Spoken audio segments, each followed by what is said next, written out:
Çin'in batısında yüz ölçümü Türkiye'nin yaklaşık 2,5 katı olan devasa bir bölge var. Çin buraya Sincan Uygur Özerk Bölgesi diyor. Burada milyonlarca Uygur yaşıyor. Uygurlar ise bu toprakların önemli bir bölümü için başka bir isim kullanıyor. Doğu Türkistan. Ve bugün bu bölge dünyanın en tartışmalı yerlerinden biri. Çünkü Çin burada yalnızca asker ve polis bulundurmuyor. Çok daha büyük bir sistem kurdu. Kameralar, yüz tanıma sistemleri, biyometrik veriler, telefon takibi, kontrol noktaları, gözaltı merkezleri ve milyonlarca insanın günlük hayatına kadar uzanan büyük bir güvenlik ağı. Çin hükümeti bunun nedenini açıkça söylüyor. Terörizm ve dini aşırılıklarla mücadele. Ama Birleşmiş Milletler'in değerlendirmesi bu politikaların Uygurlar ve diğer çoğunlukla Müslüman topluluklar üzerinde ciddi ve ayrımcı insan hakları ihlaline yol açtığı sonucunda. Peki Çin gerçekte ne yapıyor? Ve daha doğrusu neden yapıyor? Daha da önemlisi bir devlet güvenliği sağlamak için ne kadar ileri gidebilir? Önce Çin'in neden böyle davrandığını anlayacağız. Sonra bölgede gerçekten neler olduğuna bakacağız. Ve en sonunda söylenenlerle elimizdeki kanıtlarla karşılaştıracağız. Çünkü bu hikayeyi anlamak için önce haritaya bakmamız gerekiyor. Bu bölge neresi? Haritayı açtığımızda Çin'in en batısındayız. Kazakistan, Kırgızistan, Tacikistan, Moğolistan, Pakistan, Afganistan ve Çin'in iç bölgeleri. Bütün bu coğrafyanın arasında devasa bir kara parçası. Çöller, dağlar, vahalar ve tarih boyunca Orta Asya ile Çin arasında uzanan ticaret yolları. Bugün burası Çin'in Sincan Uygur Özerk Bölgesi. Ama Uygurların önemli bir kısmı burayı Doğu Türkistan olarak adlandırıyor. Bu iki isim bile meselenin sadece coğrafya ile ilgili olmadığını gösteriyor. Çünkü burada tartışma yalnızca bu toprak kimin değil. Aynı zamanda burada yaşayan insanlar kim? Kendilerini nasıl tanımlıyorlar? Ve geleceklerine kim karar verecek? Öncelikle cevaplanması gereken soru şu: Uygurlar kim? Uygurlar Orta Asya'nın Türk halklarından biri. Kendilerine ait dilleri, kültürleri ve tarihsel kimlikleri var. Bugün Uygurların büyük çoğunluğu Müslüman ama Uygur kimliği yalnızca din üzerinden açıklanabilecek bir kimlik değil. Uygurların tarihi bugünkü Çin Halk Cumhuriyeti'nin kuruluşundan çok daha eski. Bölge tarih boyunca farklı devletlerin ve farklı imparatorlukların kontrolünde kaldı. Dolayısıyla bugün yaşanan anlaşmazlıkların kökleri yalnızca son birkaç 10 yılda değil ama binlerce yıl geriye gidersek de asıl hikayeyi kaçırabiliriz. Çünkü modern çatışmayı anlamak için 20. yüzyıla gelmemiz gerekiyor. 20. yüzyılın ilk yarısında bölgede bağımsızlık isteyen hareketler ortaya çıktı. 1940'larda kısa ömürlü bir Doğu Türkistan Cumhuriyeti de kuruldu. Ancak bölgenin siyasi kaderi uzun süre bağımsız kalmasına izin vermedi. 1949'da Çin Halk Cumhuriyeti kuruldu. Çin Komünist Partisi ülke genelinde kontrolü ele geçirdi. 1955'te Sincan Uygur Özerk Bölgesi oluşturuldu. Çin'in resmi anlatısında burası Çin'in çok uluslu yapısı içerisindeki özerk bölgelerden biri. Uygur milliyetçi anlatısında ise hikaye farklı. Onlara göre bu dönem kendi siyasi ve kendi kültürel alanlarının Pekin kontrolüne girmesinin başlangıcıydı. Ve bu iki tarih anlatısı da bugün bile çatışıyor. Pekin bölgeyi kontrol etmek istiyor. İstemesinin sebebi yalnızca tarihsel veya siyasi nedenlere göre değil. Haritaya biraz yakından baktığımızda başka bir şey görüyoruz. Çin neden Sincan'a bu kadar önem veriyor? Sincan, Çin'in Orta Asya'ya açılan kapısı. Rusya'ya yakın, Orta Asya ülkelerine komşu. Pakistan'a açılan güzergahlar üzerinde ve Avrupa'ya uzanan kara ticaret yollarının önemli bir parçası. Üstelik bölgede petrol, doğalgaz dahil önemli kaynaklar da bulunuyor. Bu nedenle Pekin açısından mesele yalnızca burası Çin toprağı değil. Aynı zamanda burası Çin'in ekonomik ve stratejik geleceği açısından da kritik. Çin bölgede demir yolları, otoyollar, enerji hatları ve sanayi tesisleri inşa ediyor. Kuşak yol girişiminin Orta Asya'ya uzanan bağlantıları da bölgenin önemini daha da arttırıyor. Yani Sincan'ı kaybetmek Pekin açısından yalnızca siyasi bir kayıp olmayabilir. Ekonomik ve jeopolitik bir kayıp da olabilir. Fakat Çin'in bölgedeki politikası yalnızca ekonomiyle açıklamakta mümkün değil. Çünkü Pekin'in Sincan'a bakışındaki en güçlü kelimelerden biri güvenlik. Çin hükümetinin bölgeye bakışını anlamadan Çin'in uyguladığı politikaları anlamak mümkün değil. 1990'lardan itibaren bölgede ayrılıkçı hareketler, protestolar ve şiddet olayları yaşandı. Çin hükümeti bunların önemli bölümünü ayrılıkçı, terörist veya dini aşırıcı gruplarla ilişkilendirdi. Pekin'in resmi belgelerinde 1990 ile 2016 arasında Sincan'da binlerce terör saldırısı ve bağlantılı olay yaşandığını ve çok sayıda insan öldüğünü belirtiyor. Burada önemli bir ayrım yapalım. Bu rakamlar Çin hükümetinin kendi anlatısına ait. Dolayısıyla bağımsız olarak doğrulanmış rakamlar gibi sunmuyoruz. Ama bu olayların yaşandığını da yok sayamayız. 2009'da Urumçi'de büyük bir olay yaşandı. Protestolar kısa sürede etnik çatışmalara dönüştü ve yüzlerce insan öldü. Çin açısından bu bölgedeki güvenlik sorununun ne kadar ciddi olduğunu gösteriyordu. 2014 çıkmaya başladı. Çin bu merkezlere mesleki eğitim ve öğretim merkezleri diyordu. Ve Çin'in kendi resmi belgelerinde bu merkezlerde Çince, hukuk, mesleki beceriler ve aşırılıktan arındırma eğitimi veriliyordu. Pekin ayrıca bu merkezlerin terörizm ve dini aşırılığın köklerini ortadan kaldırmayı, insanlara meslek kazandırmayı ve onları topluma yeniden kazandırmayı amaçladığını söylüyordu. Fakat burada çok kritik bir ayrıntı var. Çin'in kendi belgesinde bile merkezlerde bulunan insanların yalnızca hüküm giymiş kişilerden oluşmadığı görülüyor. Resmi açıklamaya göre merkezlere terörist ve aşırı faaliyetlere katıldığı düşünülen ancak fiili suç oluşturacak kadar ağır görülmeyen ya da belirli koşullarda yargılanmayan kişiler de gönderilebiliyordu. Yani Çin'in kendi anlatısında bile sistem yalnızca klasik anlamda hapishaneden oluşmuyordu. Pekin bunu eğitim ve rehabilitasyon olarak tanımlıyordu. İşte uluslararası eleştirilerin merkezinde de tam olarak bu var. Bir insan suç işlemediyse devlet onu ne kadar süreyle ve hangi hukuki mekanizmayla zorunlu olarak eğitebilir? Şimdi isimleri bir kenara bırakalım. Çin kamp diyor. Uygurlar toplama kampı diyor.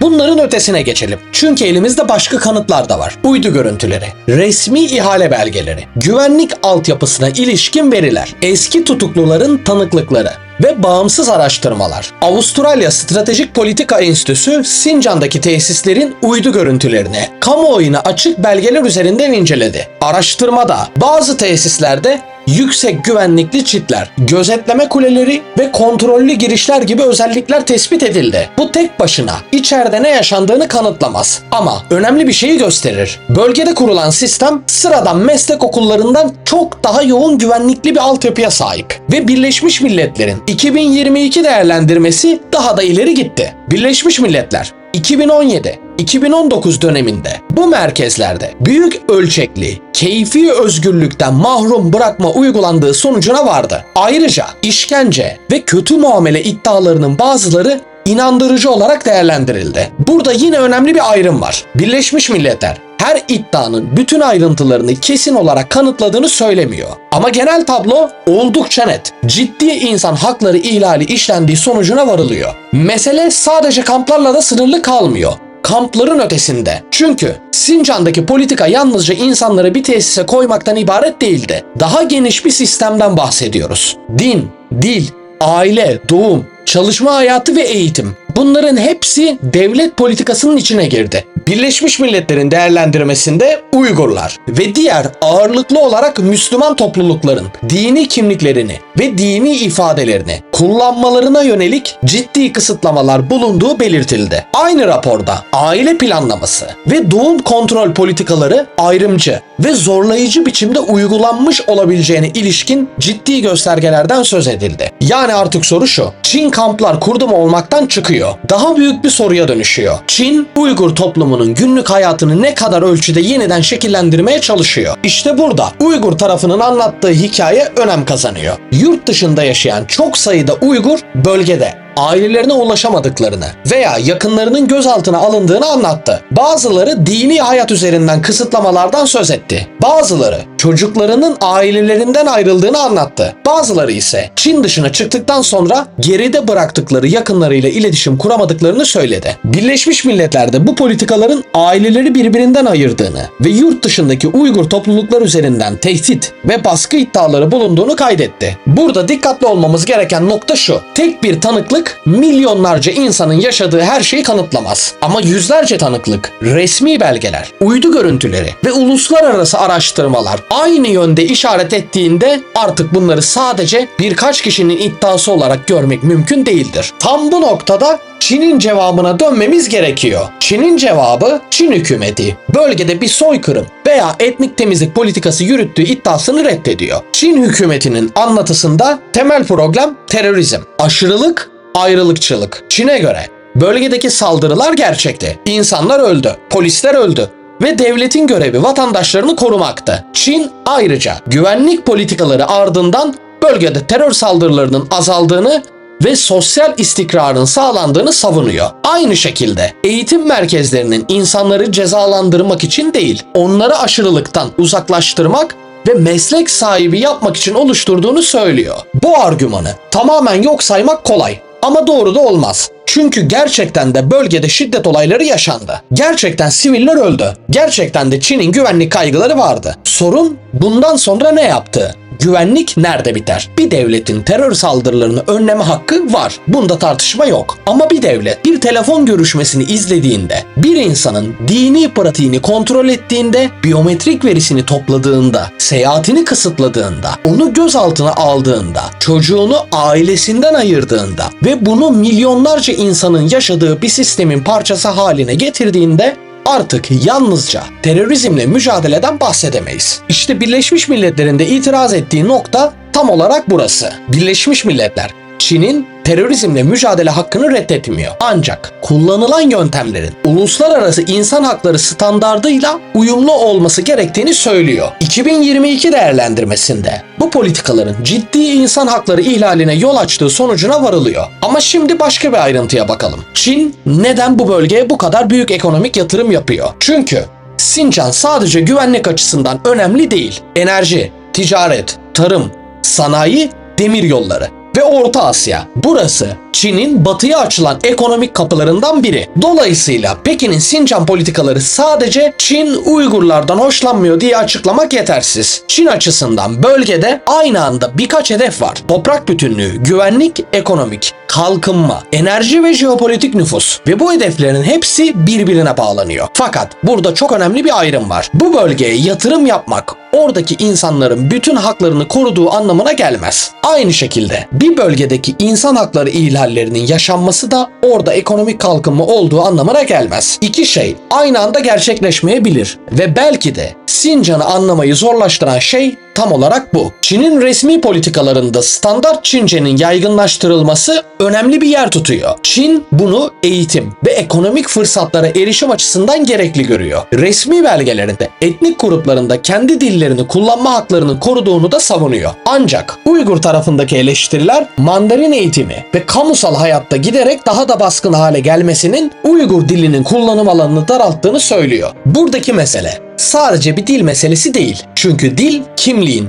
en görünür parçalarından biri. Aynı durum din için de geçerli. Çin dini özgürlükler var. Ancak dini faaliyetler yasalar çerçevesinde yürütülmeli diyor. Eleştirmenler ise aşırılık tanımının çok geniş uygulanmasından sıradan dini davranışları bile güvenlik meselesine dönüştürebildiğini savunuyor. Ve Birleşmiş Milletler'in değerlendirmesi dini kimlik ve ifade özgürlüğü üzerinde ciddi ve ayrımcı kısıtlamalara ilişkin bulgular ortaya koyuyor. Dolayısıyla mesele artık sadece Çin Uygurları seviyor mu sevmiyor mu değil. Daha teknik, daha önemli bir soru. Devlet bir toplumu güvenlik adına ne ölçüde dönüştürebilir? Şimdi hikayeye üçüncü bir taraf giriyor. Dünya. Eğer bu mesele gerçekten bu kadar ciddi ise neden Çin durdurulmuyor? Çünkü Çin sıradan bir ülke değil. Dünyanın en büyük ekonomilerinden biri. Küresel üretim zincirlerinin merkezinde. Enerji ve ticaret yollarında önemli bir aktör. Birleşmiş Milletler Güvenlik Konseyi'nin daimi üyesi ve dünyanın çok büyük bir bölümü Çin ile ticaret yapıyor. Dolayısıyla ülkelerin önünde ciddi bir çelişki var. İnsan hakları konusunda Çin'e baskı yapmak mı yoksa